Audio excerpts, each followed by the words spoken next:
Vamos a continuar entonces con el avance de nuestra materia.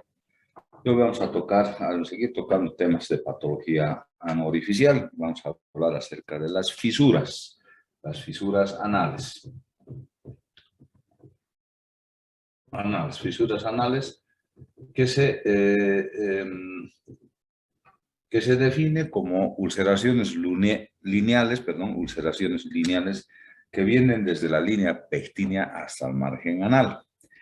Estas ulceraciones lineales, en algunos casos, cambia su estructura, pero vamos a ver qué ocurre con este tipo de ulceraciones lineales, ¿no? Con sus nombres se clasifican en inespecíficas y específicas.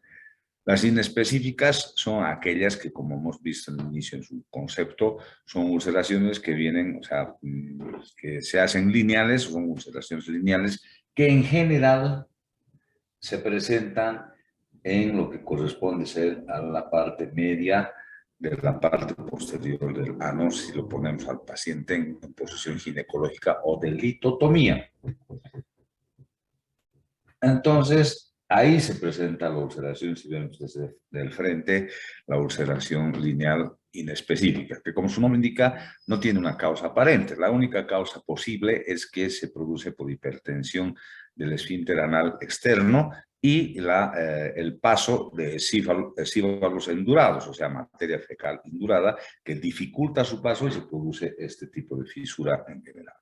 En cambio, las fisuras anales específicas son ulceraciones así lineales también, pero que tienen mayor cantidad de pérdida de tejido y sus bordes son engrosados o rectuosos, que representan lo que conocemos con el nombre de glicomas centinelas, o sea, es como si presentara una especie de hemorroides, es un engrosamiento de sus bordes y se conoce con el nombre de glicoma centinela. En cambio, los bordes de las fisuras anales inespecíficas son bordes planos, aplanados, que no tienen una amplastosidad. Estas fisuras específicas se presentan por varias patologías. Se puede presentar por la enfermedad de Crohn, se puede presentar por la colitis ulcerosa, se puede presentar por la tuberculosis, se puede presentar por la sífilis, o en su caso se presenta algunas veces en la actualidad por la presencia del SIDA. Su presentación puede ser en cualquier lugar de lo que representa ser la región anoorificial. Entonces, esa es la diferencia entre las fisuras inespecíficas y las específicas. En cuanto se refiere a su sintomatología, en ambas tienen la misma sintomatología. Entonces, se presenta por dolor a la defecación, dolor agudo en la defecación, que después de haber pasado el esívalo correspondiente, calma el dolor, pero a los pocos minutos vuelve a doler y vuelve a durar unos cuantos minutos también. Entonces, esa es la sintomatología y a veces, o sea, algunas veces y una gran parte de ellas aparece con presencia de prostosagia, porque si es una ulceración, lógicamente va a sangrar. ¿Cómo hacemos el estudio correspondiente? Hacemos primero el tacto rectal para tocar la característica de la propia ulceración o la fisura correspondiente. Y después realizamos la anoscopia para poder observar la dirección o la consistencia de la fisura y en algunos casos realizar la toma de una biopsia, sobre todo si sospechamos de que se trate de una fisura específica, porque esta va a estar, como hemos dicho, en cualquier lugar del orificio anal, pero la inespecífica siempre en la línea media posterior. Entonces, de esa manera hacemos el diagnóstico de las fisuras. El tratamiento general, si es inespecífica, debemos hacer tratamiento higiénico, porque se produce, visto, por enduramiento de la materia fecal. Por tanto, entonces debemos corregir esto, ¿no es verdad? Y vamos a utilizar lo mismo que habíamos dicho en el uso del Plantago Bata o el Agiolax en las hemorroides, lo propio. Entonces vamos a ablandar la materia fecal y vamos a reeducar ese intestino para que no provoque este tipo de lesión. En algunos casos, utilizar algún antiespasmódico para relajar un poco, digamos, el esfínter anal externo. Podemos utilizar el Viadil, la buscapina, cualquier antiespasmódico que ustedes vean conveniente.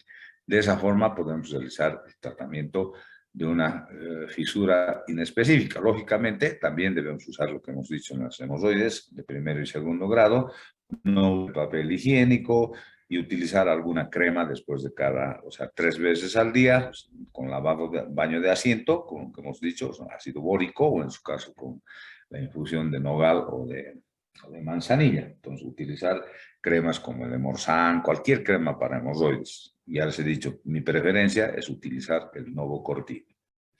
En cambio, en las fisuras específicas, aquí el tratamiento va a estar en forma local, con todo lo que hemos dicho, localizado, pero en general debemos hacer el tratamiento de la causa que está provocando la fisura en general. Muchas veces no vamos a poder realizar un buen tratamiento, sobre todo en la enfermedad de Crohn. Es muy difícil realizar el tratamiento de las úlceras. Lo propio en los cuadros que presenta la sífilis, debemos hacer el tratamiento de base para poder corregir la fisura correspondiente. Lógico, hacemos también las curaciones correspondientes con esas cremas que hemos nombrado, con el Novocortil. Cuando las úlceras inespecíficas o específicas se vuelven crónicas, se cronifican de tal forma, entonces ahí recién va a intervenir el cirujano. Entonces, ¿cuál va a ser el tratamiento? Va a ser la esfinterotomía lateral izquierda. Entonces, debilitamos el esfínter anal externo para que el paso de la materia fecal no tenga dificultad y pueda corregirse la ulceración correspondiente de lo que representa ser una fisura anal. Otro tema importante que debemos tocar son las fístulas anales, anoorificiales. Fístulas anoorificiales. De inicio debemos decir el concepto de fístula anoorificial representa el concepto de fístula en general, que en este caso vamos a aplicar a las fístulas anoorificiales o perianales, como quieran llamarlas. Es la comunicación anormal entre dos superficies epitelizadas.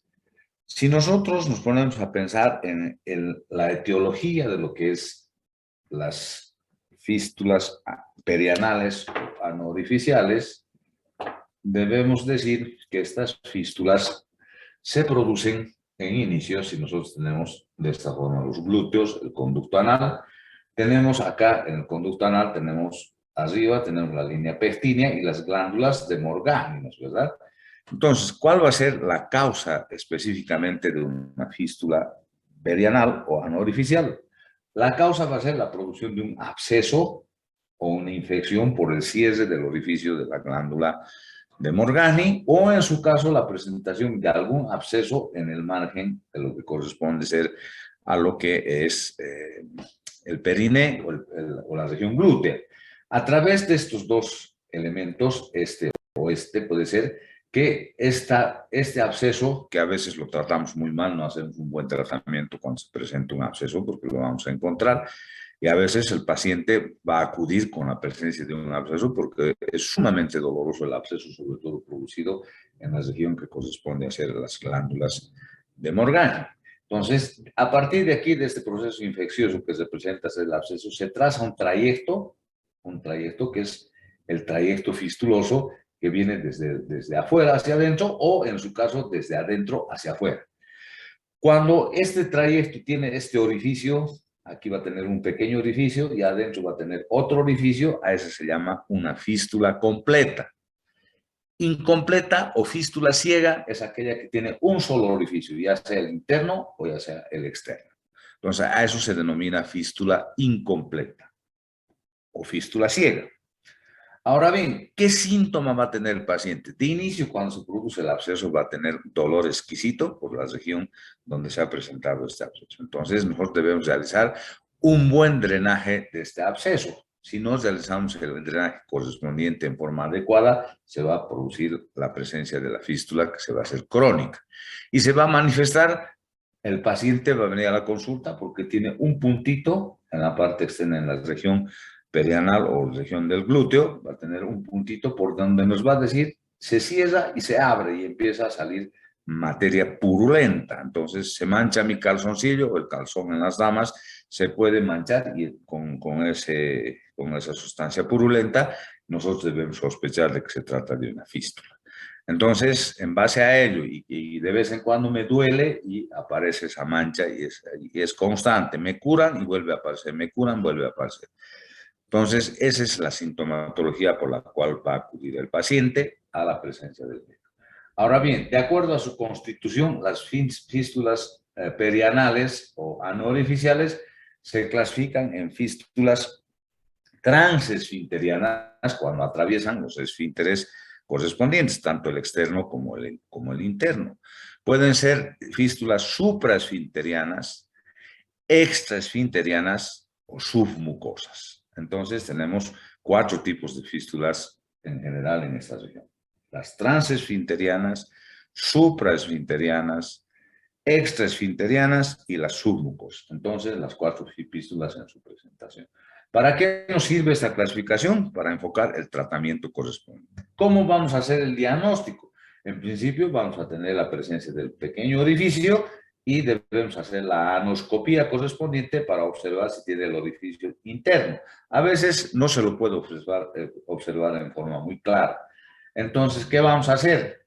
Nosotros, para hacer la observación, podemos inyectar a través del orificio externo violeta de genciana. Entonces, inyectamos violeta de genciana y esto va a salir por el orificio interno. A veces no sale. Y otra de las formas por las cuales vamos a hacer el diagnóstico, producir un estilete a través del orificio externo hasta el orificio interno. De esa forma, nosotros vamos a tener el diagnóstico de una fístula perianal o una fístula orificial, ¿no es verdad? Una fístula perianal, periano-rectal, puede ser así nombrada, vamos a tener el diagnóstico. En base a ello, nosotros vamos a realizar el tratamiento correspondiente. ¿En qué va a consistir el tratamiento? El tratamiento va a consistir en realizar, bajo anestesia, lógicamente, y en posición de litotomía, como hemos visto con el paciente, introducimos una sonda acanalada por el trayecto fistuloso a través de los 2 orificios, una sonda acanalada. Y sobre esta sonda vamos a hacer un corte de bisturí. Entonces vamos a hacer una fistulotomía. Fistulotomía es el corte o la apertura de la fístula en general. Pero muchas veces no va a ser suficiente porque si hacemos una fistulotomía solamente vamos a provocar de que en algún momento esto se puede tapar, o sea, se puede tapar y puede volverse a formar la fístula. Entonces, para ello se ha creado otra cirugía. Colocamos la sonda acanalada y realizamos la fistulectomía. ¿Qué quiere decir? Destechamos, sacamos el techo de la fístula y la dejamos así abierta. Así abierta la vamos a dejar para que cierre por segunda intención. Pero muchas veces en su clasificación han visto que hay una fístula que es transesfinteriana, ¿no es verdad? En ese caso no podemos cortar el esfínter porque vamos a provocar una incontinencia anal. Entonces, en ese caso, introducimos a través de este orificio, sobre el trayecto de la fístula, introducimos un borde de guante. Un borde de guante y lo vamos a anudar. El borde de guante lo anudamos, cosa que hace constricción sobre la fístula correspondiente.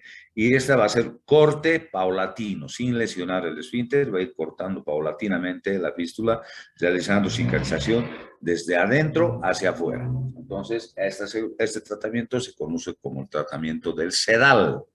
Tratamiento del sedal, que es el corte a través de una borde de guante cuando la fístula es transesfinteriana o compromete sobre todo el esfínter anal externo. Entonces, ese es el tratamiento que vamos a proponer quirúrgico del paciente. Cuando se deja abierta la fístula, entonces en ese caso vamos a darle al paciente, o sea, vamos a tratar de que la materia fecal no sea indurada, le vamos a dar lo que hemos visto en las hemorroides posquirúrgicas, el Basel-Agar, el Ansoil, le vamos a dar el Ciruelax una vez para ablandar y realizar los baños de asiento correspondiente con el ácido bórico para tratar el paciente con un proceso fistuloso posquirúrgico. Entonces, eso en cuanto a la presencia de las de las fístulas perianales o anoperineales en general. Por último, para ver el contexto de lo que es la patología anoorificial, vamos a ver que nosotros tenemos de esta forma los glúteos, ¿no es verdad? De esta forma. En la parte donde se inicia el glúteo, en la unión de los dos músculos glúteos, así, ¿no es verdad? En esta parte puede aparecer la presencia de un pequeño absceso, que simula muchas veces, simula la parte, o sea, donde termina la espalda, donde se abren los glúteos, en esa parte aparece un pequeño absceso, que se conoce como absceso sacrococcígeo.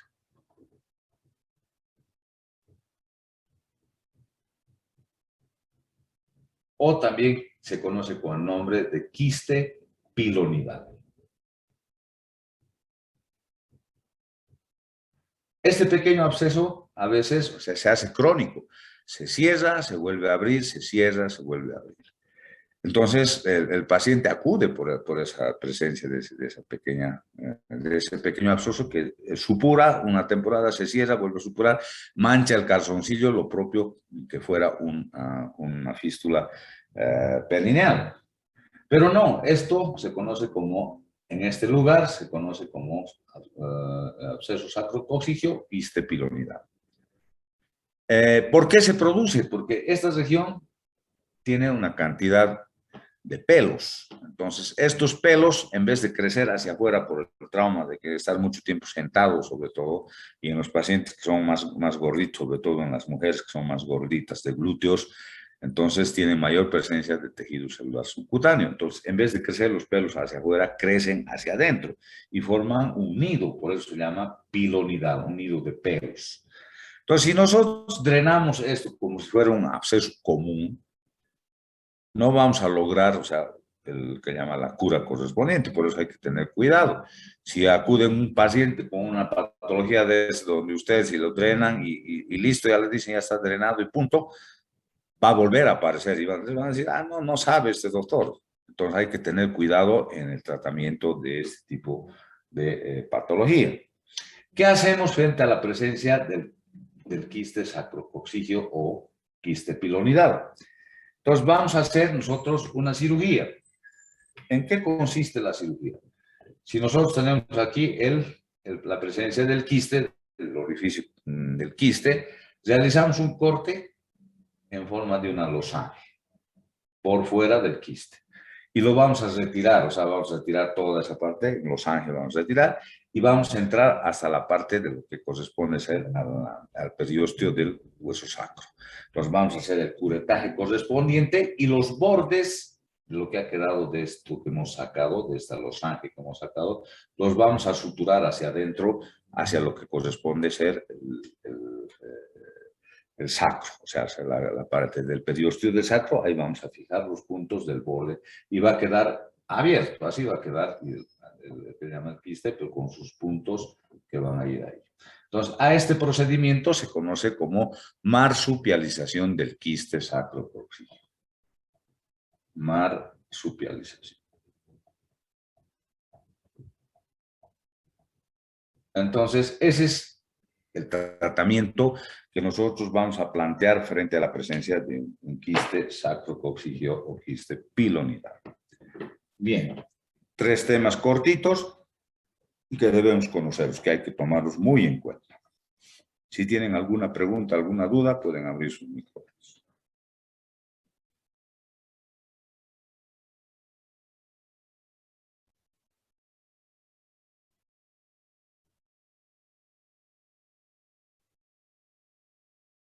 A ver, ¿dónde está la presidenta del curso? Señorita Rocha.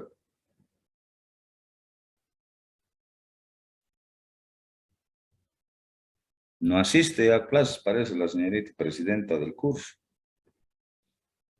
Bueno, pero de todas formas quiero comunicarles que al parecer, o sea, ya hay alguna disposición de parte del decano de la Facultad de Medicina de que los exámenes que llaman segundos parciales, el examen final y el examen de segunda instancia va a ser en forma presencial. Entonces vayan comunicándose entre ustedes y preparándose para que sus exámenes sean presenciales y no sea ya por vía virtual.